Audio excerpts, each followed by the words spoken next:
Hi everyone, welcome back. It's Adrian from the Pageant Project, my special guest for morning my time, but I'm assuming it's evening her time, is Bea Millan-Windorski, who's Miss Earth USA 2024. Bea, welcome to the show. Thank you so much, and thank you for having me. I'm really excited to have a chat with the Pageant Project. It's a pleasure. I will say I was just thinking about this on my morning walk, which I just returned from. This all started. I've got a 4-year streak going on. I don't know if you know about this, but I interviewed Marissa a few times. So Wow. that's Miss Earth USA 2021. Interviewed Brielle. So that's 2022. Danielle, 2023. And now you, 2024. So that's my hot streak. I'm keeping it going at number 4. I guess the first question is that's quite a lineage because going just prior to Marissa, you obviously had Lindsay who won the whole thing. So you're part of a pretty good lineage going on here. I mean, have you thought of that? How does that feel? Yeah, definitely. I'm very fortunate to come from a line of such strong contenders because I've really relied on, I've been texting Lindsay, which is very surreal for me because she is one of my all time role models in pageantry about preparation. And of course, really relying on Danielle, our social media content creation queen, because the social media public facing side of things has been pretty difficult. But all 4 past Miss Earth USAs that you had the opportunity to interview, I've really taken their strengths in stride and considered how I can improve my own journey to the crown based on their experiences too. What is it that made you look up to Lindsay? I'm not saying you shouldn't, by the way. I'm just curious because everyone has their own unique take on it. So, what in particular made Lindsay your role model? I really admire how she used pageantry and the title of Miss Earth not only to further her career as a full time model, but also to really advocate for different environmental issues. I love that advocacy is so central to the Miss Earth platform because I think at the end of the day, that's really all what pageantry is about, using the glitz and glamour that attracts a large audience through pageantry to raise awareness of different issues. I admire that she's a lobbyist for the World Wildlife Foundation because eventually I would love to work in the political arena and advocate for different environmental issues as well. Do you remember the first time I assume you've met Lindsay face to face, right? Yes. What was that like? If you're such a big, let's call it a fangirl, what? Because I mean, you're not short. The other thing is sometimes like if there's a physical disparity in height. You're literally looking up to someone. But I watched a previous interview of yours. You're 5'11", so you're actually probably taller than Lindsay. But what was it like meeting her for the first time in the flesh? I was honestly so starstruck that I probably came off as a bit shy. It was one of my first high profile appearances as Miss Earth USA. It was my Right. first ever New York Fashion Week. And it was kind of like a 2-for-1, like wombo combo of me meeting my all time role models because I also had the opportunity to meet Danny Walker that night. Oh, So I just sent my mom this like most unhinged, excited selfie because I grew up watching Danny Walker videos together with her. I also watched Lindsay Coffey win the 2020 pageant, watching it with my Lola. So it was just, I was over the moon.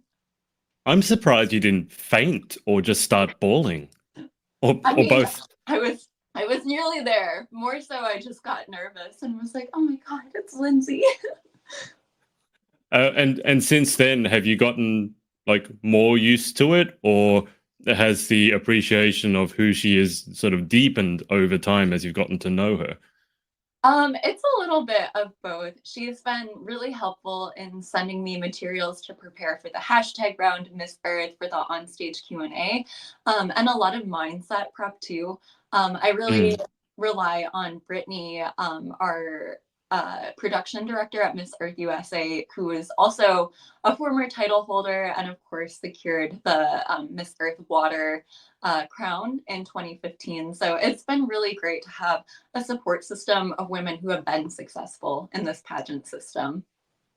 Yeah, it does make a huge difference when you're working with people who know exactly what you've been through and what you're about to go through, which which we'll get to in a second.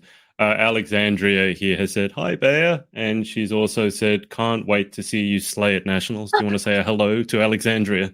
Hi, Alexandria is actually my teen title holder, and she is another great resource in pageantry because her and her mom have been in the pageant world, are super successful in pageantry and the world of modeling. So it's actually quite funny to have a teen that I actually look up to. Whenever we're on shoots together, I always ask her for posing advice because I'm still getting quite used to the modeling aspect. And she's also an amazing vegan activist. Her and her mom have encouraged me to really rethink my food choices and how it's Hmm. impacting the environment. So it's always great to also learn from people who are younger than you. I mean, you've spoken about Lindsay and Danny and now Alexandria in terms of inspiring you. Does it feel at all odd that you might very well now be inspiring young women yourself? It is really it means the world to me because growing up in Wisconsin, which is a predominantly white state, I never really saw myself in popular media or in pageantry within Wisconsin. I always felt like my look was a bit too out there because I'm 5'11" and also kind of Asian looking. So I really hope that other young mixed women out there who feel like they might not necessarily fit in Mm, see themselves in me and that I can encourage them to one day fill my shoes too. I actually just got back from a high school visit, Pulaski High School, where I met with the Asian Club. And it was really inspiring to hear from young girls from all over the world. These are English as a new language students too, so they've right. recently immigrated. And it was so inspiring and heartwarming, reminding me the journey I'm on to hear that they look up to me and that one day they might want to even compete in Mm. pageantry because I proved to them that they can. I mean, as I mentioned to you before we went live, I spent a couple of months working in Wisconsin, and I certainly noticed there weren't. I don't think I saw any other Asians whilst I was there. You mentioned teaching English, and I know you do that. So, I mean, I've got to say, it's pretty inspiring the thought of young Asians living in the United States or moving to the United States, and I assume either not speaking English or not speaking it very well. Mhm. Yeah, I learned so much from the refugee students that I worked with. I've worked with them throughout high school and middle school because a lot of them come to this country knowing very remedial or even no English, and seeing their growth from just being in a Mm, completely new country where they don't know anyone to almost being fluent within a year is really wow. inspiring. We know plenty of Australians, plenty of Americans who only know English and don't know Yeah. other languages. So, in this role as Miss Earth USA, I really try to encourage people to be understanding of recent immigrants, understand the struggles that they go through, and understand that immigrating is a really scary process. Mm, When my family first immigrated to the US, my Lola and Lolo at least knew some English, but they came with very little. My mom talked to me about how oftentimes they would only be able to have rice and canned fish for dinner for the wow. first few years they were here. But it was through the generosity and understanding of other people that my Lolo was able to pass the medical boards and that they were able to succeed and make that American dream. So I really hope to use this platform to remind people that people can't succeed without support Mm. and empathy. How much can you tell us about that journey of emigrating to the United States? Because, I mean, it's not a, I mean, my parents emigrated here before I was born, so I've only ever lived in Australia, and I really only speak English. I speak a bit of Cantonese or Chinese, a bit of French, but don't test me on it. But I think it's fascinating, especially how you ended up in, let's say, Wisconsin of all places, and maybe even go into a little bit about Wisconsin, because if there's anyone watching from overseas, I can probably guarantee you they don't know much about Wisconsin. It's New York and LA. Where's Wisconsin? But how much do you remember about the journey of migrating to the states?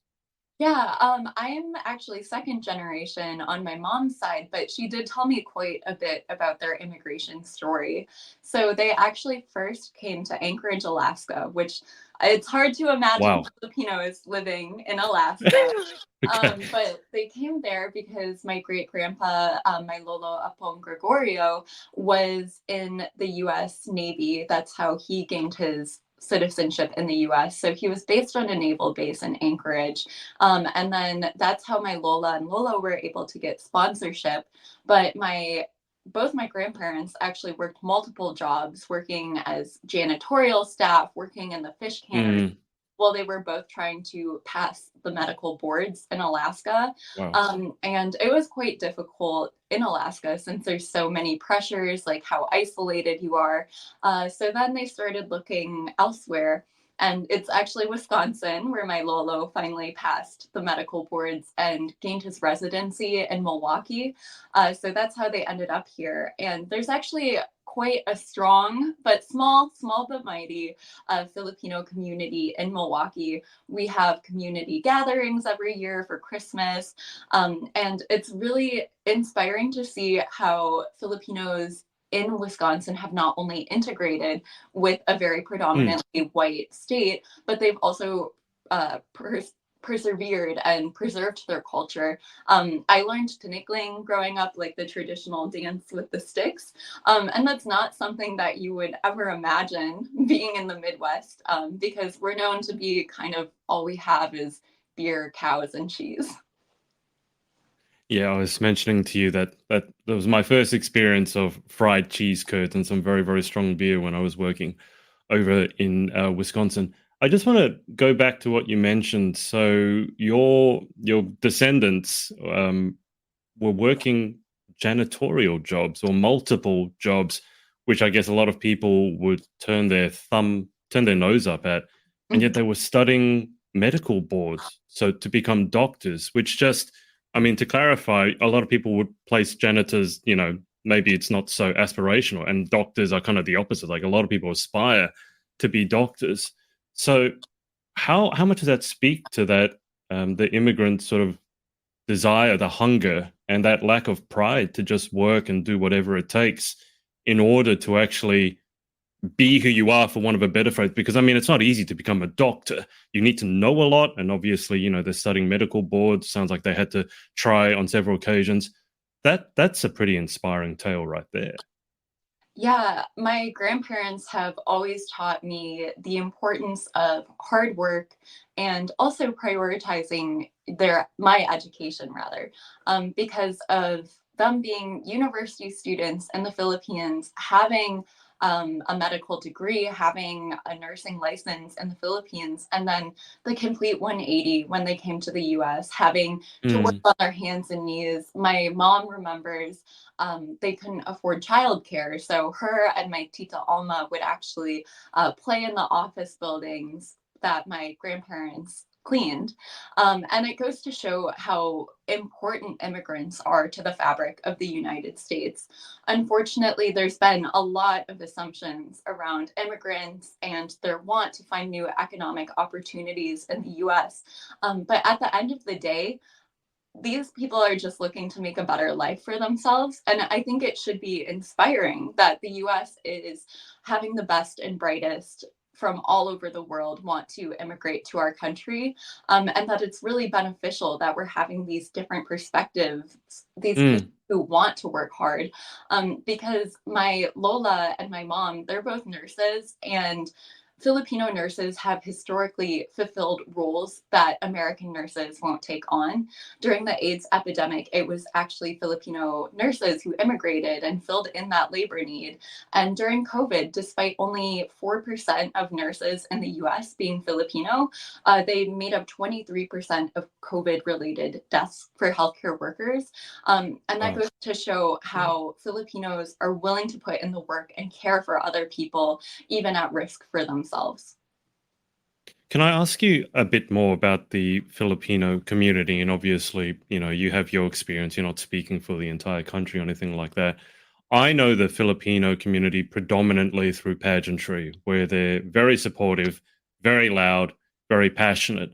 But just away from the pageant scene, like back to more normal life. I mean, you've already alluded to the fact that they will sacrifice their own well-being. They seem like very, very hardworking. The ones I've met are very friendly, very kind. It seems to me like family. The idea of family is very important to them.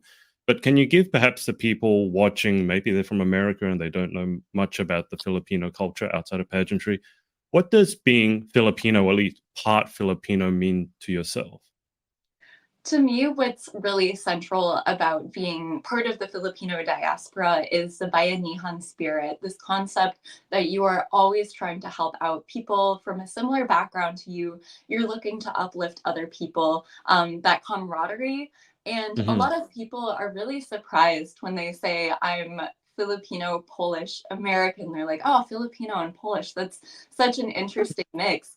Yeah. But Filipino and Polish culture is actually quite similar in that they prioritize helping one another out. They Yeah. prioritize that centrality of family and having extended kinship networks. Your family isn't just your actual tita or your actual ate. It's also about your friends who are of a different generation or just a Mm. bit older than you. They're considered your family because you're there for Mm. one another and you help each other out. So I really appreciate how both sides of my family really believe in not only supporting your nuclear family, but finding chosen family and support and refuge in that. Yeah, I thought I remember looking at your surname and going, I'm sure that's Polish, like part the second part, Windowski, because I have a very good friend here in Australia and he's Polish, and it didn't actually click for me until you mentioned it. They're really big on family too. Like they'll get together and it's very charming to see, very tight knit, and they'll have their particular way they cook their soups and their meals and things like that. But just going based off your lineage, so you got part Filipino, you got the Polish. I mean, and now you're living in America. What sort of weather do you like? I mean, it's going to be confusing because some of the places you mentioned are very cold. Some of the places you mentioned are very warm. So where are you most acclimatized to? I love more tropical, warm environments. And Okay. as I mentioned kind of before we started the live, I if I make the top four elemental court, even if I'm just successful at the International Miss Earth pageant, that would give me an excuse to move to the Philippines, which I would gladly take because I'm really over Wisconsin winters, which you yourself have experienced. I think I just need a bit of time away because it can get to negative degrees. I don't know the conversion to Celsius. That's My okay. American side is showing. But last winter, it even got down to like -10, -20 with wind chill factored in. And I'm just not built for that. Just to clarify, I'm not sure anyone is built for that. And I was telling Bea before we went live that I spent a couple of months working there. It now I don't know. You tell me. I don't know if this winter was particularly cold or not. But my boss, while I was working there, the silly Australian for a change. When we make fun of like the UK, the English, when they go outside and it's 25 degrees Celsius, which is like 80 degrees Fahrenheit, they all come back and they're sunburnt because we laugh at them for not knowing how to deal with the sun. The silly Australian, my boss was taking a phone call and I didn't want to spy on it. So I went outside. I was only wearing like a t-shirt and track pants. And I think it was -20 outside. Oh no. And I remember being outside walking around going, this is weird. I'm beginning to lose sensation in various parts of my body. And then it began to hurt. But my boss, who was also a very good man, a good friend, he boiled a kettle of water, poured the boiling water in a mug, took me outside and said, throw it up in the air. And I'm like, well, you wouldn't do that in Australia. That's not going to end well. But we threw it up and it came down as ice. And Yep. that's not something that has ever happened here in Australia. I can tell you that much. And also, I was in downtown Milwaukee. I don't know about ice or black ice Oh yeah. specifically. I was outside the gym and I realized I can't move because everything is slippery. And so I just stood there, but it was a gentle hill. And so I started sliding down the main street in downtown Milwaukee without moving, but I couldn't stop because I was afraid I'd fall over. So is that a normal kind of winter or does that sound colder than usual to you?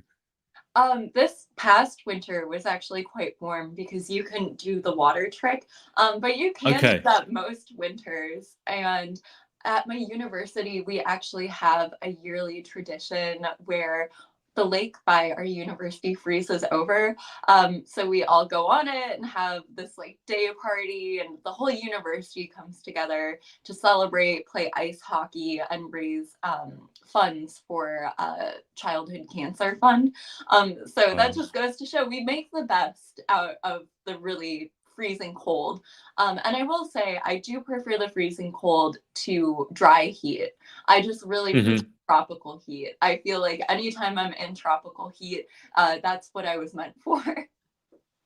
So your hair deals with it okay? You don't have the issue that a lot of the other girls do when you're there and the whole thing just blows up? Yeah, well, my hair can't save a curl, or hold a curl to save its life anyway. So I usually just go with like the stick straight, Catriona gray swimsuit prelims look. And usually that holds up pretty well for me.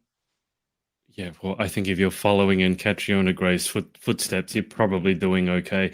Your mum here, Bea's mum here, my mum passed the nursing boards first, so she supported our family whilst my dad studied for the US medical boards. I mean, like, huge respect to you guys. I mean, I think my parents went through something fairly similar here when they came here and they were lucky enough to land jobs as doctors, the both of them. But growing up, I never really got to see them because I spent so much time working, and so I pretty much had to fend for myself. But huge respect because that's obviously a lot of work. Bea, how rich is the history of Wisconsin in terms of pageantry? Just because my mind is going, if it's freezing cold most of the time, well, at least in winter, it's probably not the most conducive to this wonderful industry that we call home. So, how much history does Wisconsin have with pageants? We've actually had quite a few successes recently. A few years ago, Alexis Lumens, who actually goes Mm, to my university, she made the top 5 at Miss USA. I actually think that was only 2 years ago. And then Grace Stanky, also who attended oh, UW-Madison, she won Miss right. America a few years ago. So Wisconsin's really been on the up and up. Now I've brought home the 3rd major crown. So maybe with the upcoming Miss World pageant, Miss Wisconsin can pull it out of the bag and make sure we're 4 for 4. That's so funny because you mentioned those two women's names, and I know both of them, but I didn't realize they were from Wisconsin. That's my bad. That's more than I would have thought. So Wisconsin is representing Alma here. I don't know if you know Alma Kabasawa has said, "Yay! I finally got to watch your live interview." Do you know Alma? Yeah, Ate Alma is my pasarela coach, and she's actually a Oh, former Miss Philippines Earth Water. So she was on the elemental court. And I'm so happy she was able to sign on to this interview, because I really credit her with transforming my walk. Prior to getting to know her and having our FaceTime sessions, my walk was really terrible. I was even talking to I my I mom. remember watching a previous interview of yours, and I don't know, I'm not going to put words in your mouth, but I seem to remember you saying that she described your walk as tragic. It wasn't great. And my gown designer, Carl Andrada, he was like, "Oh, I really want you to wear my gowns at your national competition, but I would give your walk maybe a 4 out of 10, and I'm being quite generous." And I knew it. I knew I was always strong in interview, on stage question, but it was that on stage performance that was really out of my element. So I'm very fortunate to have gotten to know Ate Alma. I really appreciate her approach to pasarela training too, because we do all of the duck walks, the intense exercises that you get at a traditional boot camp like KF for aces and queens. But we also have fun with it. She also chats me through what it's like to compete in a Carousel Productions pageant, since she Hmm. experienced it herself. She's commented here, LOL, it was not too tragic. We just didn't know where to start. I mean, I don't.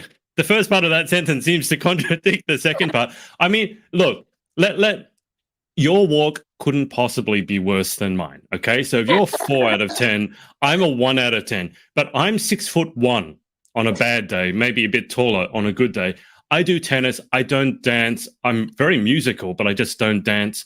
So for you being 5'11", which is probably more than equivalent to my height if you were a guy, was the height the problem? Was it just something about the walk having to be sort of very sassy and get that attitude? Because obviously, and we'll get to your brain because you're very well studied and academic, but I'm just thinking, so was it part of the walk that was difficult for you? Not just the technical side of it, but also showing more of the emotion and the sass rather than just speaking with the brain.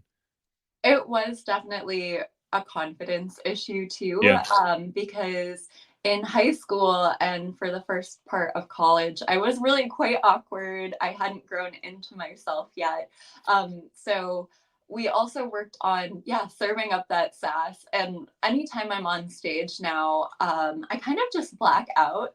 I feel like the alternate Bea takes over, Right.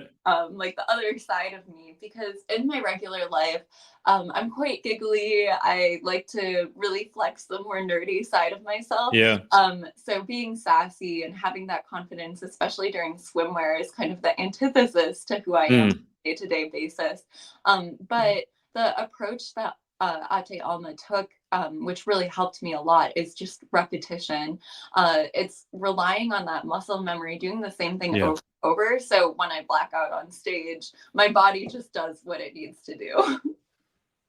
I'm really hoping that's a figure of speech and not literal. I really hope you're not literally blacking out on stage. I've actually heard from, I mean, I've done hundreds of interviews. Most people seem to black out during interview.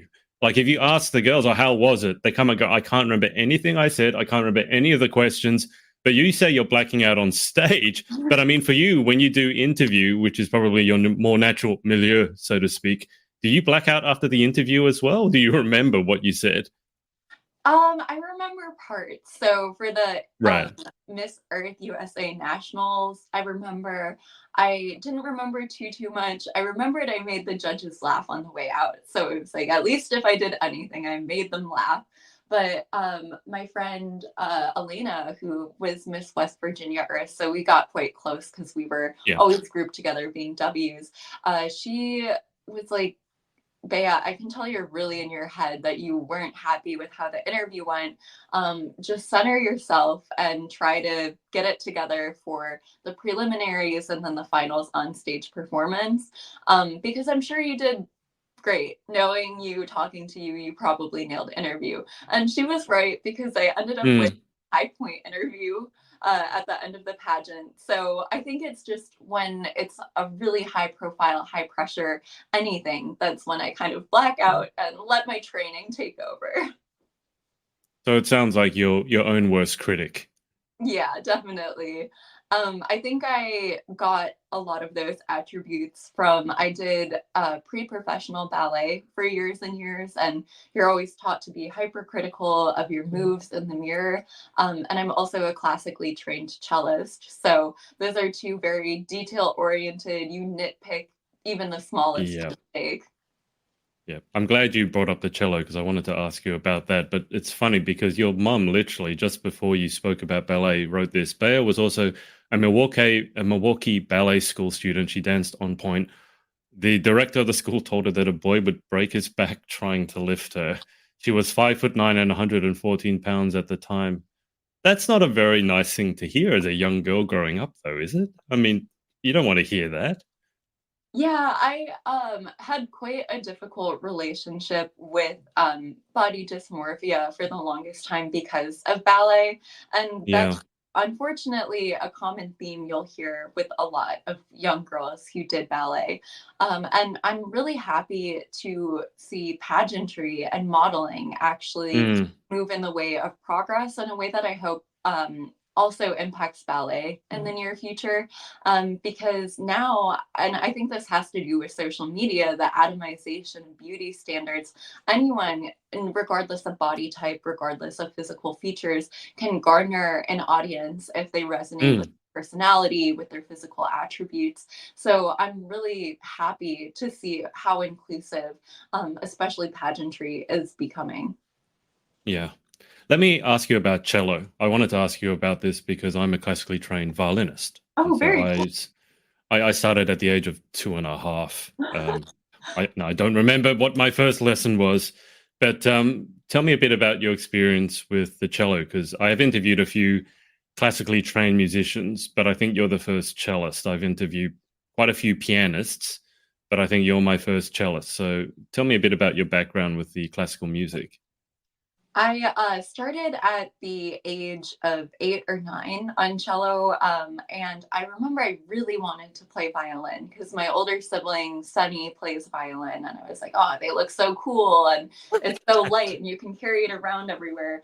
But all we had left in the family was a cello from my older cousin Alex, and my mom was like, Right. "I'm sorry, but thumbs the shakes." So I started out with it, still really wanted to play violin. And then at some point, around 9 or 10, I taught myself vibrato. And that was kind of when I transitioned into really enjoying being a cellist, Right. because once you add that vibrato, it sounds so beautiful. Yeah. And I actually read somewhere that cello is the instrument that's closest to the human voice. Yeah. So I really started enjoying, especially the more lower parts. And then I came across Jacqueline Dupre, who is one of the Mhm. most famous female cellists. And I really admired, especially her rendition of the Elgar Cello Concerto. Mhm. So growing up, that was always my end goal, was to eventually get to that level, to emulate one of my role models, Jacqueline Dupre, whose career unfortunately ended super early. But I played throughout middle school, high school, and university. And I will actually be bringing my electric cello to the Philippines for the talent competition with Miss Earth. So I'm really excited to highlight something that I grew up playing that really instilled a sense of working at something, working at Yeah. it a little bit every single day. You know, the Suzuki method. It's better to That's practice a me. bit Yep. every day Suzuki than method. cram. And I've really carried the lessons that I've learned playing cello throughout my entire adult life. Yeah, it's funny. I started on the Suzuki method, went through the whole syllabus, and then ended up needing to learn other songs because I finished the syllabus. But you caught my attention when you said electric cello. Describe this electric cello. It's a Yamaha electric cello, so it can fold up super small, and isn't as temperamental as an Yeah, acoustic yeah, cello. Because if I were to bring my acoustic, we would have to buy an entire extra plane seat for me. yeah, yeah, I know it would be so unhappy in the Philippines because of the humidity. Um, exactly. so I thought the electric cello was a good alternative. It hooks up to an amp, it hooks up to headphones. So also Oh being wow. a student who was living in apartment housing for a while, it was Right. much nicer to like silently play rather than bother my neighbors.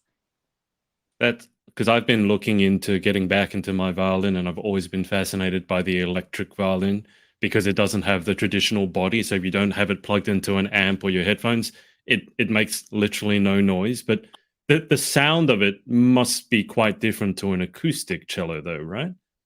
It's pretty similar when it's hooked up to an amp. You can either get one of those electric instruments that has an insane amount of reverb, or you can get one Right. that sounds more like an acoustic. And I wanted to go with the acoustic because, as much as I love experimenting with different genres of music, like rock and especially jazz is a huge passion of Mm. the more acoustic sound just aligns with, I love playing classical music as well. I can speak as a violinist. I think the cello actually makes a nicer sound. I would describe it as very, very mellow, and I have also heard that it's the closest to the human voice. And I don't know if you've ever heard violin being played badly, but there's a reason it's called like strangling a cat. I say this because my nephew, who's 10, he picked up the violin and Oh, yeah, now he's good at it. Don't get me wrong, but when you hear a note that's just a little bit and it's high pitched, it's like nails down a chalkboard. So that's going over with you, is it? yeah. The electric. Wow. Okay, so that's a hint. That's going to be exciting. Have you been working hard on what you're going to be performing? Yeah, another hint about my talent competition is I found out from my walking coach, Alma, that it's actually quite a popular song in the Philippines. I didn't know Oh, that okay. before choosing it, but it has a very pro peace, pro empathy message. So that's why I ended up picking it. That's very, very cool. Your mum here has said your acoustic cello's name is Vlad because he was made in Romania. Yeah, we are friends with a local luthier in Wisconsin, and what he does is he buys cellos that need a lot of work, and he puts his own care into them. So he bought this cello from Romania. It was in bad repair, but it's Mm. a bit older than just buying a brand new cello. So he refurbished it, and that also really resonated with me about how we have everything we need. We can Yeah. reuse what we have on planet Earth. We just need to put a bit of extra love and care into it rather than creating something completely new and creating even more waste. I had no idea there was a luthier in Wisconsin. Yeah, Does I'll he? have to send Uh, you his card if you ever well, come back. it was ridiculous because when I went over there, I have a friend who's a professional violinist, and when I went over there, she said, "Can you get me this particular E string?" It was a non-whistling E string, and when I was over there, I was getting back into my violin, so I actually went to a violin shop in Wisconsin to hire a violin to trial it for a while. So I'm wondering, I mean, does he work? Does he work out of his own business? Does he work attached to a string shop, or how did you find him? He has his own little home studio in his garage. So literally at Right. his residence is where his studio is.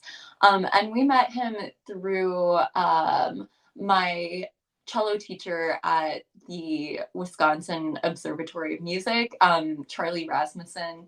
And Right. he just, the entire music and musician community in Wisconsin is quite tight knit, Yeah. because much like Filipinos, there aren't too many musicians in Wisconsin. It's just so odd because when you were telling me the story about your cello, I remember when I was looking to get a new violin, and I'm actually working with this violinery store now to help redo their website. It's funny how, life goes full circle sometimes. But I remember her bringing out this violin and giving it to me, and you know how you can see inside, and sometimes there's a label on the inside of the instrument, and it tells you maybe the name of the instrument if it's fancy, who made it, and the year it was made. I look inside and was made in like 1788. Oh my The, gosh. the instrument was over 200 years old. And I pick it up, I play it because I got to take it home.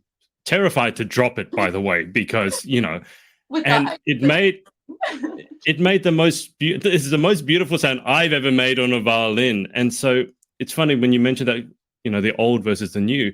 It's not just maybe even reusing the old. It's sometimes the old is actually better. I mean, at least when it comes to acoustic classical instruments, I think very often the old ones are the best.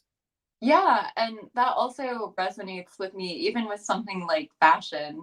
As someone who Mm, is an avid thrifter, almost all of my favorite pairs of jeans are vintage because there was a certain weight, a certain quality of things that are older.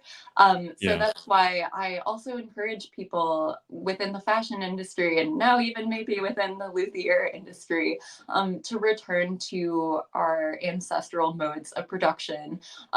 Instead of valuing growth at an exponential level, return to that high level of craftsmanship, because people also find a lot of pride in Mm. doing something by hand, returning to the more older ways of production. And it's also a lot more sustainable when you move at a slower pace like that.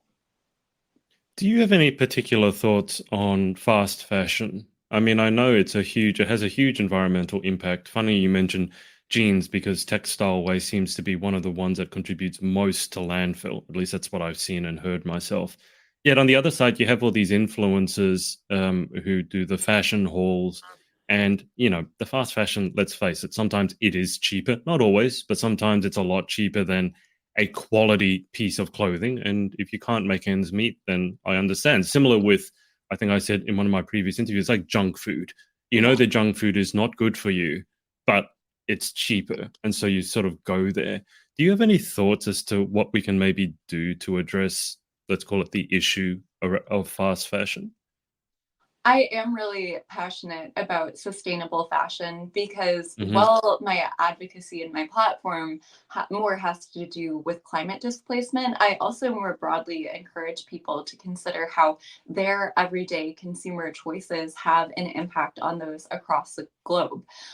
So just in 2019 alone, 183 million tons of textile waste was dumped in Kenya alone. And it's really the Wow. global north that's forcing the global south to take on our excess waste. It doesn't just poof go nowhere. Yeah. Because stock that isn't sold in thrift stores goes to the global south, and there's just too much product to resell. And Mm. that's why I encourage people to thrift shop, even though thrift stores do end up having to sell a lot of waste elsewhere, and that becomes post consumer waste. It's still really important to try to buy secondhand instead of continuing to buy, because that just creates the incentive for corporations to endlessly keep Mm. creating, keep producing. And I really found my sense of style through thrifting. It's quite economical too. A lot of thrift stores, like Goodwill in the US, are about the Mm. same price as buying fast fashion pieces. And it forced me to be creative in the outfits I created, find pieces that really resonated with me instead of following micro trends. So it's Yeah. been really amazing being Miss Earth USA, being able to partner with Goodwill of Delaware. I helped co host their sustainable fashion show. And then at the first ever LA Climate Week, I also organized a sustainable fashion show that was a mix of thrifted Wow. items, vegan items, and sustainable designers who used vegan and sustainable synthetic or materials. Like I have a lot of wardrobe that has Musa fabric in it too, which is made out of recycled banana and abaca fiber. Oh, So wow. while it might seem out of reach to have more sustainable fashion, even buying something secondhand instead of new is sustainable in of Mm. itself. And even if you have to go to a fast fashion website, I understand it's quite financially difficult for people. Instead of buying in bulk, really consider what pieces you'll continue to reuse and keep in your Yeah. closet. I always ask myself, am I going to wear this piece at least a dozen times? And if the answer is no, I don't buy it. I think the desire to be fashionable is probably part of the problem. And I say that because, you're following an influencer. Micro trend is a very interesting word because it's a trend that's here today and probably lasts maybe a week, a month, God knows, and then you completely replace your wardrobe. But I think, I mean, I'll ask you this because you have much more experience with it than I do. How easy is it or how difficult is it? Can you remain fashionable whilst shopping from thrift shops? Because I think a lot of young women might have in their mind, yeah, I understand where Bay is coming from, environmental, et cetera, but it's going to have holes in it. It's going to smell funny. It's going to look like I'm 80 years old. So just speak to me about that concern or that side of things. I felt so lucky to be part of the Goodwill Delaware Rethink Fashion Show, because the whole aim of that experience was to show to people that you can thrift and be fashionable. And there were also designs from the local University of Delaware Oh, Fashion wow. Design School. And what they did is they took thrifted items from across Goodwill and they repurposed them into brand new couture looks. And then also, if you're concerned about keeping up with trends too, there are so many rental companies where you can pay Mm. annual or monthly subscription fee, and every month you can pick out 6 new items. So, being Miss Earth USA, there is that pressure as a pageant woman to have a new fabulous outfit for every single event. And I've turned to subscription services like Rent the Runway and Newly, and there's plenty of others where you can find the latest trends and just rent them for the month, Mm. swap them out. So it's almost like I have a brand new wardrobe every month, which is really exciting without having to create the waste that comes with constantly buying new clothes. Yeah, I've heard more and more pageant contestants mentioning the utility of rental companies specifically, so you don't contribute to the ongoing waste. Let's turn our attention to academia. We've already mentioned your cello. Academia, I mean, there's a long list. I'm just looking at your bio, and I have a list of questions. I just ran your bio through ChatGPT and said, what are some questions I could ask Bea? Well, I'll give you this question here. Okay, this is a ChatGPT question. So it has asked, you're balancing so many roles: musician, dancer, honors student, and now Miss Earth representative. How do all these aspects of your life complement each other? And what drives you to keep them all in motion? I mean, let's just keep it like, how do you balance all of this? There's a lot going on here, Bea. I was super fortunate to have a national team that understood, even though I understood the gravity of being a Mm, national representative for Miss Earth, I was always going to prioritize my education first and foremost. And that's something that I inherited from my Lola, from my mom. They're both university graduates, strong women who understood the utility of an education. And I'm fortunate that Laura and the national team supported me because the first 4 or 5 months of Miss Earth USA, I was an honors student. I was writing a senior thesis, and it was a mm, lot to juggle, but they understood, oh, I have a final. I'm so sorry I can't make this event. And they understood, took that in stride. And I think they do really complement each other. Being quite analytical and academic has helped me with pageantry because it's easy for me to keep up with world news when that's yeah. part of my degree as an international relations student. I've also really enjoyed with my history degree kind of unpacking the historical importance of pageantry. For far too many times people are like, oh, pageantry, it's frivolous, it's whatever. But there's a really strong history, especially in Southeast Asia, Latin America, of pageantry being a form of nationalism, being a way that countries could form and express their nationalism on an international scale.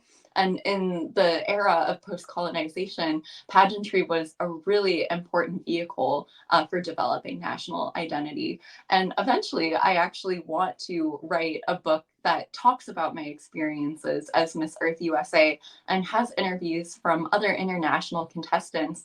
Mm, That's a real serious and academic look at pageantry because it's a serious force to be reckoned with. And it's an important launching pad for a lot of young women's careers. Post Miss Earth, I actually got my job offer through pageantry. So that just goes to show how powerful of a networking opportunity it is too. have you given any thought to what you would title this book? The politics of pretty, pageantry, and something. That's every academic book. It's the attention grabber, colon, and then the more Yeah, I know. terminology.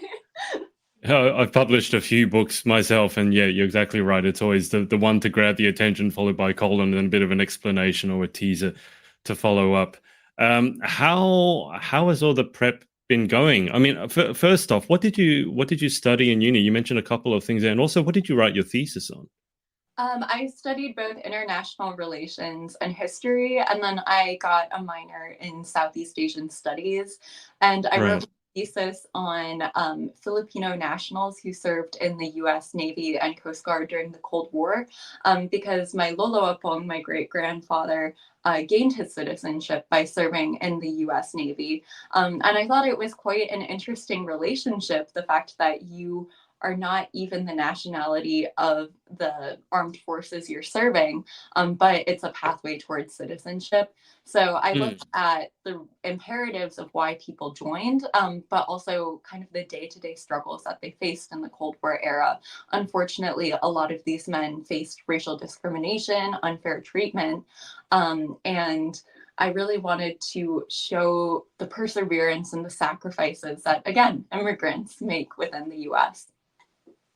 Yeah, I would have loved to have read your thesis before I jumped on the interview with you, only because I interviewed a former Miss Earth competitor, and she had written a thesis in the education field, and as preparation for the interview, I read her entire thesis, which Oh, wow. I don't think I've ever done before. It was quite substantial, but how much work went into this thesis, and not just how much, but what sort of work? So how did you do this? Because obviously you're talking about a situation that happened or 50, 60 years ago. It's not relative. It's not recent.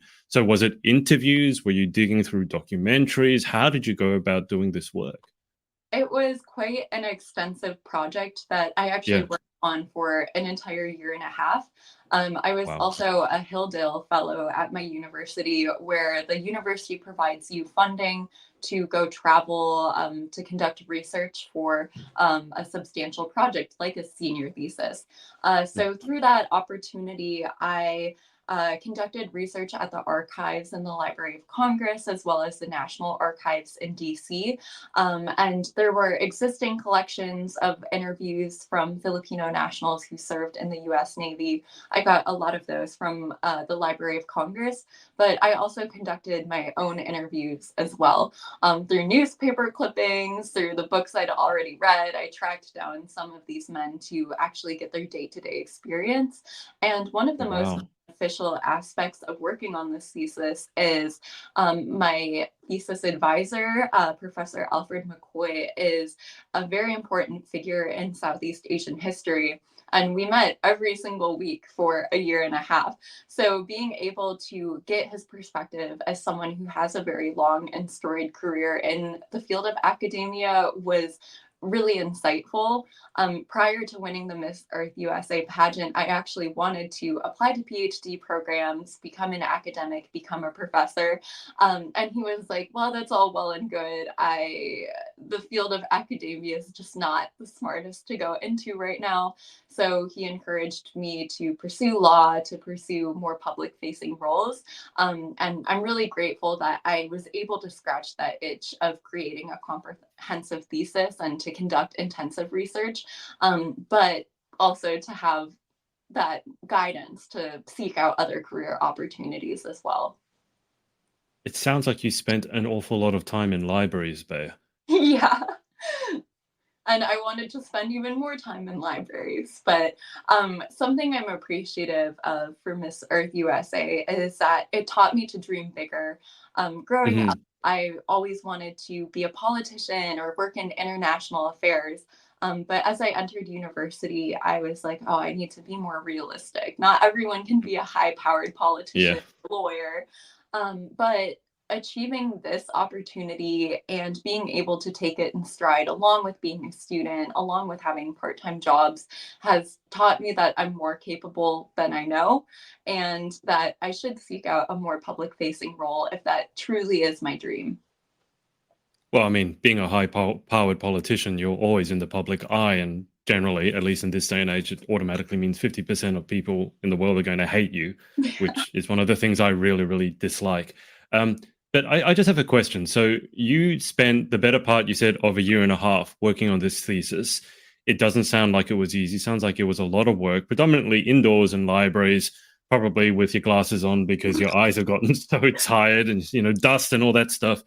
And yet somehow at the same time, you decided to enter Miss Earth USA and then you won that. So I'm just curious what this speaks to, because for any sane person, and I say this with all respect, I'm not saying you're crazy, but for any sane person, be like, I'll do one or t'other, right? And, let me finish my honors, my thesis. And then, we can go, no, you did both at the same time. What was the thought process and what happened? You must hate free time. Well, I competed in a handful of high school, very local pageants when I was a teenager, and I never found much success because, especially as a teen, you're kind of encouraged to appeal to a wider audience. Oftentimes, I was even told to dumb myself down and interview. Mm, But yep. as I was entering my senior year of university, I wasn't quite sure what my next steps were. I was debating PhD, law school, going into industry for a few years. So my mom encouraged me to sign up for the Miss Earth USA pageant. And at first I was like, I'm a student. Maybe I should finish my degree first. But then I remembered I grew up watching the Miss Earth pageant with my Lola and my mom. And Earth Queens have always stood out to me as highly intelligent. They don't Mm, have to apologize for being knowledgefable. And they were always so inspiring because they showed not only can you be beautiful, but you can be beautiful and intelligent. It showed how multifaceted women are. So I was like, okay, I'll just give it a shot. And preparing for the national level pageant, I never intended on winning. I was really kind of just aiming to make the top 20. I was like, oh, I've been out of the game for a while. It's my first Miss and national level pageant. But I worked really hard with my walking coach at the Alma. I worked with PR pageant coaches as well to brush up on my interview skills and mindset prep. And I guess it worked out. I was working to not embarrass myself, but it took me quite far. And after I won, my initial reaction was, of course, to be really happy, but I was like, oh crap, how am I going to balance all of these What have I done? responsibilities? But I really leaned on my family and friends for support. It was my mom who encouraged me to compete in the first place, and she's been incredibly supportive. She's the one who actually found my gown designer for the national competition. She's like Kris Jenner, a momager through and through. So it's cliche, but it does take a village. There's been so many people behind me supporting me. It's not like I'm taking the weight of all of these responsibilities on my own. So I really thank my friends, my family, and even fans out there have been giving me.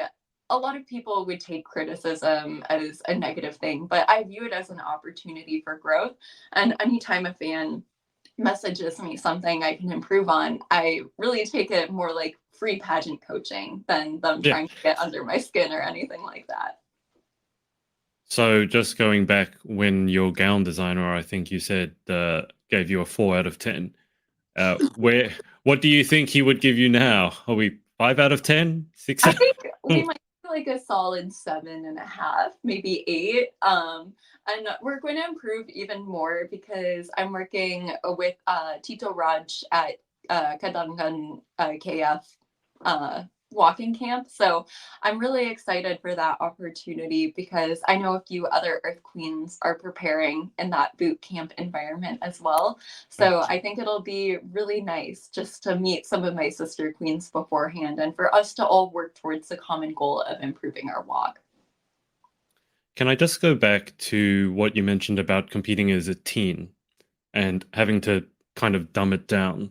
I have interviewed a few teen queens, and the same issue has come up. They've always been told, well, you interview more like a miss. So basically, you need to giggle a bit more, sound a bit less intelligent, probably use shorter words, shorter sentences. And that greatly annoyed me because as an interviewer, I love talking to intelligent people. It makes for a better interview when you're speaking to someone who has something to say.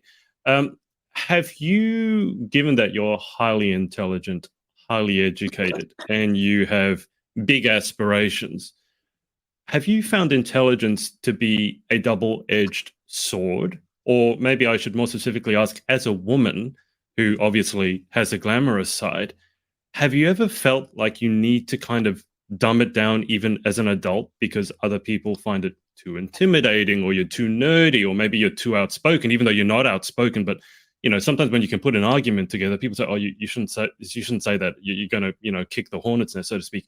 Have you ever struggled with that?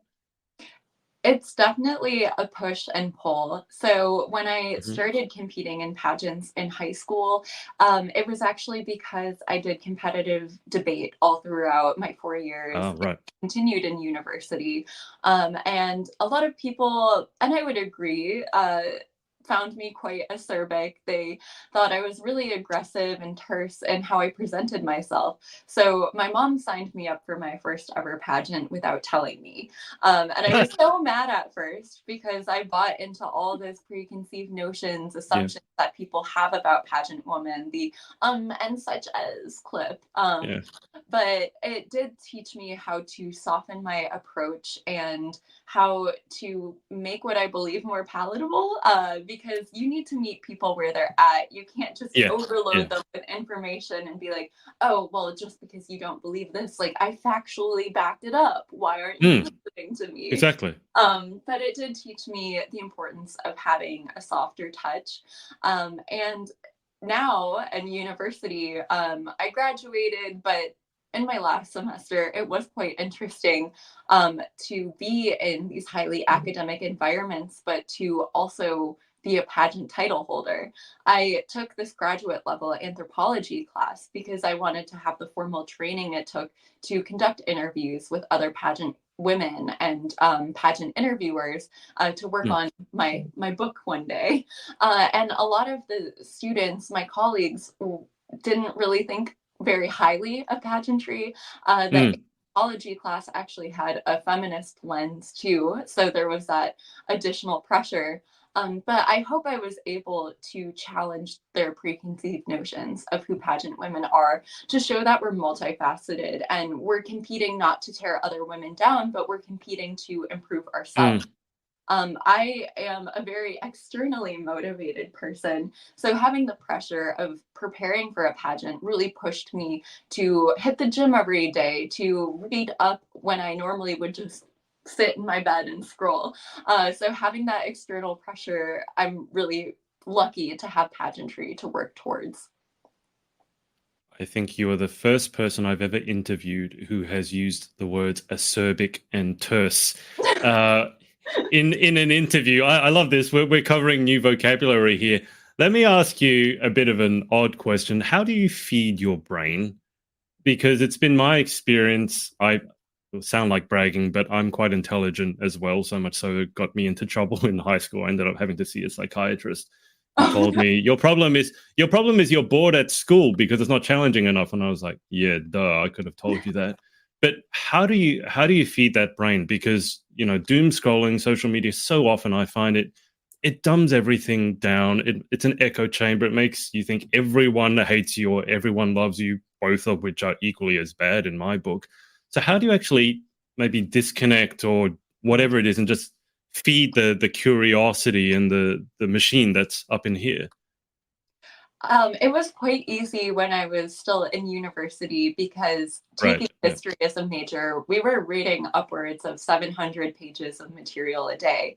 But after I graduated and was just focusing on Miss Earth USA, a huge part of it is social media. So I did find myself prioritizing scrolling, prioritizing content Yeah. creation, which is a job in of itself, a job that I'm quite bad at. I'm always learning from Danielle about what to post, how to edit it together. So I really admire that. But I try to read at least one book every 2 weeks, possibly more if I'm able to. And I always try to listen to the news while I'm working out. There's a great daily podcast by National Public Radio in the US where it just chooses Right. 3 big news stories. And Yeah. I'm dying on the Stairmaster, but listening to what's happening with the state of the world. And I also really enjoy writing and journaling, just reflecting on how I'm feeling throughout this process, because it's such a whirlwind that it's super easy to get lost in the mix, lose touch of how I'm feeling inside my head. So it's really nice to do that. And then also pursuing academic writing. With the book I was talking about, I've actually sent out a pitch to a few different magazines. Hopefully, I hear back soon about what it's like to be a pageant woman, but within the context of Miss Earth, where a lot of these women are highly, highly accomplished political and environmental figures within their home countries. And it's unfortunately, especially now more than ever, people have these awful assumptions about pageantry. So I hope through my writing, I'm able to challenge what people might believe. That's certainly a worthy goal.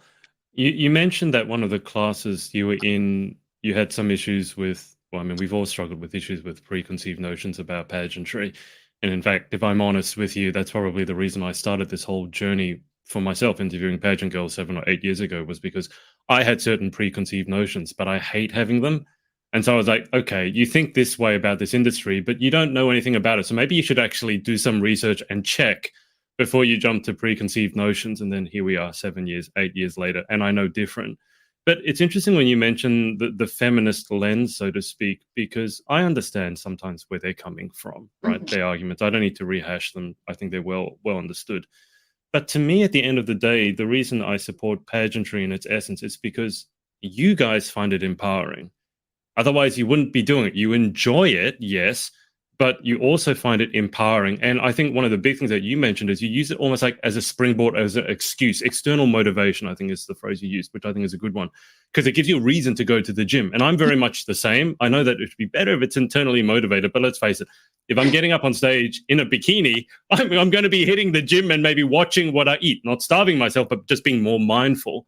So I'm just curious with your experiences around the area. I mean, don't you feel that most of the women who are competing in it, like the essence of feminism to me should be you get to do what you want and you don't have to do what you don't want. That's kind of just what it broke down to me as. Yeah, and I would completely agree. A lot of women, myself included, who now compete in pageants would identify as feminist. To Yeah. me, feminism is the fact that I can go up on stage in a bikini and choose to find that empowering, but other women who are more modest might choose another pageant system where there isn't Yeah. even a swimwear component. This is going to sound really esoteric, but I wrote my term paper for that anthropology class about pageantry and its tensions with feminism. And a quote that really resonated with me, or a concept rather, that resonated with me is by this feminist theorist, Susan Davis, and she called it the paradox of feminine embodiment. The fact that we as women can perceive ourselves as being objectified by the society around us, but wanting to overcome that objectification and be seen as more than an object and be able to actually enact change in the world around us. And that's why I really admire the Miss Earth pageant, the fact that I can embody that seemingly contradictory state of being, that I Mm, can perform in a swimsuit in a way that a lot of people would argue caters to the male gaze, but mm. find it empowering and use that platform and the attention I garner to raise awareness of a really Yeah. important issue like climate displacement. Yeah. It's almost everyone that I've spoken to who has competed in a swimsuit section, they have found they enjoy it. That's one of the big preconceptions I sort of had, was that a lot of them must not like doing it or you find it embarrassing or whatever, but they have found it incredibly empowering. And, they're not doing it to please anyone else. They're doing it because of how it makes them feel inside. Esoteric. we're bringing out the word of the day. I mean, I'm sure it's not for you, but it's good to sometimes use vocabulary that has more than one syllable or two syllable words. Do you ever wish that maybe the captions you've talked about social media a couple of times? I'm just wondering, do you ever struggle to know what to post, and do you ever wish that you could maybe write more than 2,000 characters in an Instagram caption and maybe lay out a more detailed argument? I definitely struggle with social media, especially because I've now learned the algorithm prioritizes shorter captions because obviously no one's going to want to read paragraphs upon Yeah, yeah. paragraphs. But why I feel so fortunate to have this platform and the reach that the Miss Earth USA Instagram account and all of our social media platforms have is because the video format really resonates with people. Well, people might Mm, not want to read paragraphs and paragraphs. If I make a short video just explaining a concept like climate anxiety or the fact that there are climate refugees within the world, people will stop to listen. And just educating one person is really inspiring and what drives me day after day. I was also thinking about it the other day. I have around 3,000 followers on my personal account, which is where I post more of my advocacy work. And yeah. I was kicking myself. I'm like, oh, all the other girls who are competing have however many more followers than me. But I feel so lucky to have those 3,000 followers. Even 3 generations ago, the average person would never be able to make Mm, their voice heard to 3,000 people. So if I'm able to just educate one person and change one mind, that means the world to me. yeah. And I'm sure that with what you have coming up, that number will probably tick upwards of 3,000 soon enough. But I mean, we could all do without comparing ourselves to other people or doing it a little bit less. Just before we move to the close, Bea, because I've kept you on the line for over an hour, and I feel like I could actually talk to you a lot more, but I want to be respectful of your time. How is all the prep going? When are you leaving? If you can tell us how many suitcases, dare I ask, are we going with? Yeah, I'm leaving really soon. So I'm actually leaving in 2 days to Seattle for my final pit stop before I go to the Philippines. I'm helping out with Filipino-American Fashion Week. Oh, wow. As it's been clear throughout our interview, my heritage and background has been really key to my reign as Miss Earth USA because I want to make it clear that we are all American, regardless of where we come from, regardless of our background, but we still are able to embrace our heritage and our countries of origin. And then after that, I'm shipping off to the Philippines on October 6th, arriving on October 8th, since the flight is so long. But Hmm. I'll be visiting my Lola, who lives in San Juan. It's a surf town that's a few hours north of Manila. And I'll be volunteering with Project Kerma, which is a turtle sanctuary I grew up volunteering with whenever I would visit my family in the Philippines. From there, I'm going to the KF Walking Boot Camp. Really excited to learn more tricks for pasarela, how to really improve that stage presence. And then delegate check-in is October 19th. So I'm really excited to meet all the women from all around the world because I really view Miss Earth less as a beauty pageant and more of Mm. an international conference of highly accomplished young female climate activists. So I'm really excited to get to know not only the girls, but the work and impact they're making on their home countries and the world. That's a good way of looking at it, like a conference. I agree with that. It does seem like more like a get together of like minded young women. When's the last time you got back to the Philippines? It's been around 3 or 4 years, so quite a Okay. while. But I'm excited to come back. The last time I was there, my Tagalog skills still aren't very good, but they're a lot better than they were a few years ago. So I'm excited to try to converse, try to really improve my language skills because learning multiple languages has always been a goal of mine. Earlier, I was kind of blaming American and Australians who don't speak multiple languages. So that's something within myself I also want to correct. Do you have Duolingo?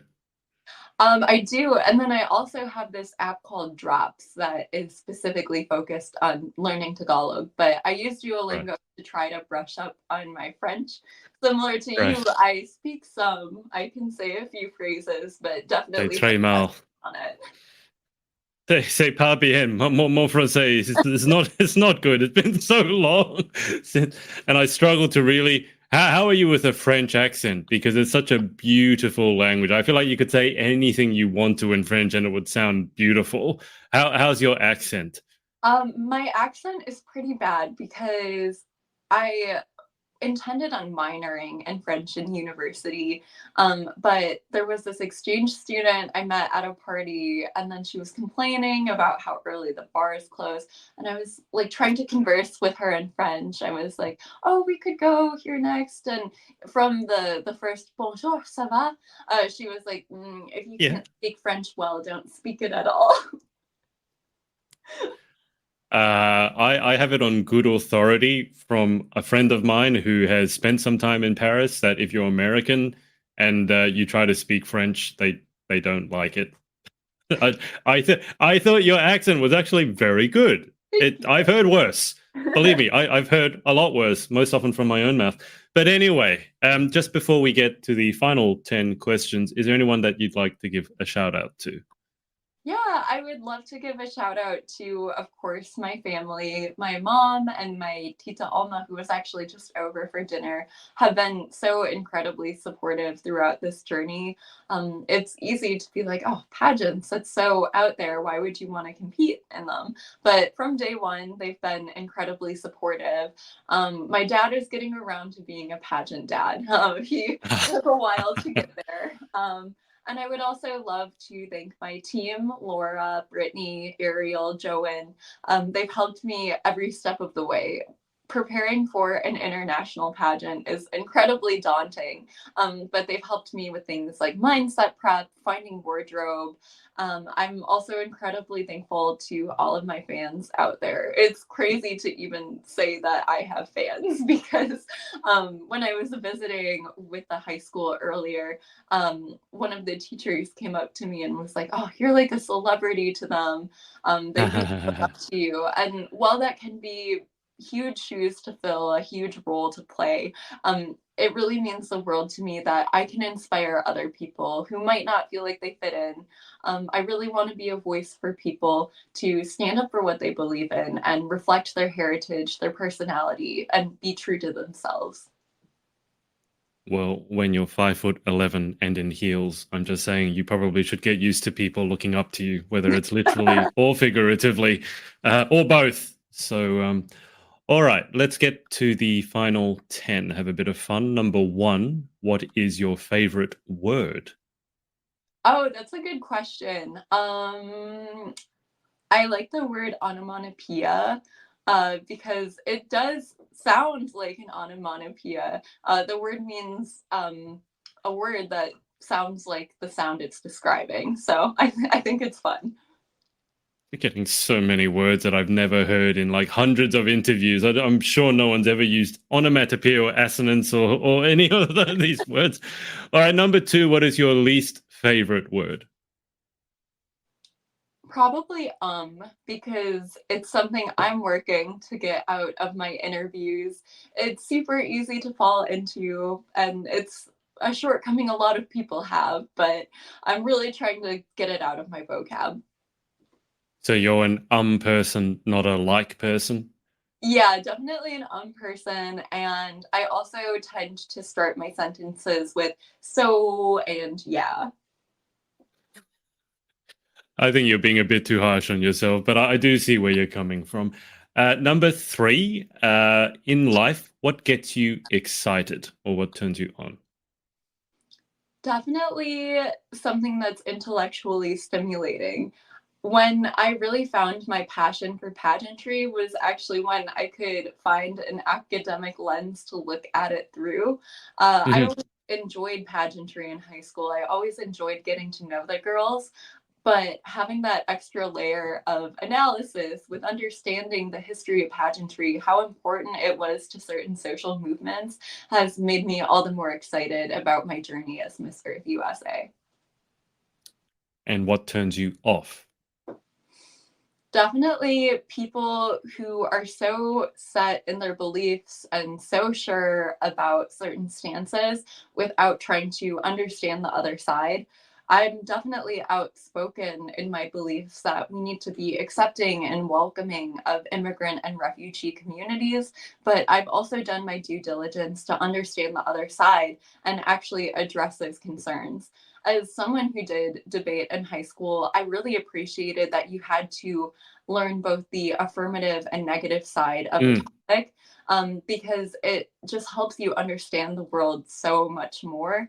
The world isn't black and white, it's a sliding scale of different gray areas. And I can understand people's belief sets wherever they're coming from, as long as it's well reasoned and they have mhm. real, actual things behind why they believe what they do. Yeah, I think that's sage advice for many people and many politicians right now. Number 5, what sound do you love? Sounds obvious, but I love the sound of cello. I also love the sound of jazz. Jazz is one of my all-time favorite music genres, and I had the privilege of studying at the University of Amsterdam. Amsterdam has so many amazing live jazz clubs, and it's Oh, actually the stand-up bass that's my favorite part of a jazz combo. I tried self-teaching myself a bit in high school and was never quite successful, so maybe in my post Miss Earth journey, I'll be able to pick that up again. can you? I mean, I've always been fascinated by jazz as well, but as a classical musician, I found I'm really not very good at it because it's a whole improvising thing. It's like, no, that's not what we do in classical. In classical, you have to play what's on the piece of paper. Can you explain to me why the double bass is tuned in fourths? I've never understood that. I Why fourths for actually the felt double like bass, but I everything else is in fifths? Yeah, I'm not sure either. But it definitely made improv a bit easier the way the stand-up bass is tuned. But yes, that's something I struggled with as well because I was in my high school's jazz band and I could play what's on the page, but anytime it Yeah, was my turn to improv, I was like, just skip over me. yeah. I can do public speaking, but improv on a violin is beyond my pay grade. What about what sound do you hate? Hmm. Poorly played violin. um, I'm with you on that one, believe me. I also was going to say like traffic because that's an obvious one, but I actually find the noise of traffic quite relaxing. My family's originally from Bumbang in the Philippines, which is a traffic heavy city, and I Right. always sleep through it, no problem. But it's when people really lay on the horn. I'm like, okay, chill. We're all getting somewhere. I don't think laying on the horn even more is going to help that. If you could have any one superpower, what would you pick and why? I would love to read minds. I know it's probably best to not know what other people are thinking Yeah, about you. But as yeah. someone who wants to one day work in politics, I think that would be quite helpful in navigating the political arena. Yeah, I've had quite a few people say they'd like to read minds, and my follow-up and question is always, "Are you sure? Like, are you really sure you want to know what everyone around you actually thinks of you?" And I think some people wouldn't be thinking much, so there'd just be a strange sound of silence. Anyway, moving on. Number 8, what job would you most like to attempt? I would love to work for my all-time dream job has always been to work for the UN High Commissioner for Refugees. Growing up in Milwaukee, we actually have a surprisingly large refugee population, and Oh, it's wow. when I started volunteering as an English as a new language tutor, where I learned about these people's backstories and the struggles that they faced within the immigration and asylum systems within the US. I would really love to bring the American perspective to the UN High Commissioner for Refugees to push my country to expand legal pathways towards asylum seeking and immigration because we are one of the main leaders in the international political arena. So if Hmm. we were able to reform our own immigration and asylum laws, I think a lot of our allies would follow suit. What job would you definitely not like to attempt? Much respect to my Lola and my mom, but I could never be a nurse. They really have it incredibly hard, especially in the post-COVID era. I Mhm. remember growing up, I asked my mom and was like, "Oh, I really like helping other people. Do you think I would be a good nurse?"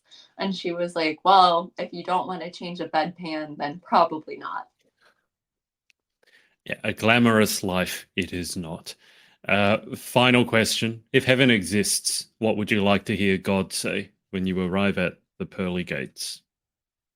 I've always envisioned God as the author Kurt Vonnegut. He's one of my all-time favorite authors. A lot of his quotes really resonate with me, and I think he has a very fair and honest world view. So I really always like the quote, "So it goes." It's his most famous one from Slaughterhouse-Five. But so often we can get caught up in the everyday annoyances of life, think about what we could have done differently. And I try to embrace that phrase, "so it goes," just to keep pushing forward. There's always going to be another time to attempt and to live in the now Yeah, because if you live fully in the present, then you won't dwell so much on the past. oh, that's a very interesting answer, Bear. Well, thank you so much for coming on. I've kept you on the line for almost an hour and a half. We've discussed many issues and used some words that I've never used in over 300 interviews. So thank you so much for your time and for coming on. Thank you so much for having me. Don't worry about the time. So many of my interviews go over because I love to talk. Well, I mean, it also helps when you've got a lot to say and you're interesting to talk to. So Thank I will you. say that I thoroughly enjoyed that. But I'll keep you on the line for just a sec whilst I hang up with the audience. So thanks to everyone for watching, and we will speak to you next time. Bye for now.